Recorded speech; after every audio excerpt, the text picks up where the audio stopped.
Hai Mama, jom Mami Zan kongsikan perbandingan bunyi antara breast pump Malish Luna Plus dan Youha Ava Gen 1.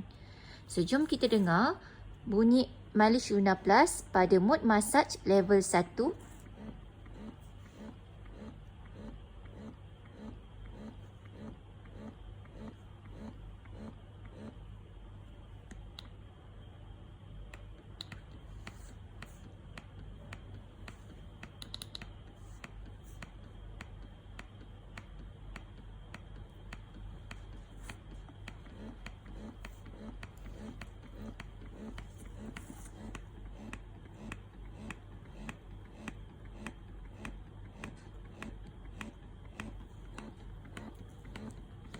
Happy breastfeeding!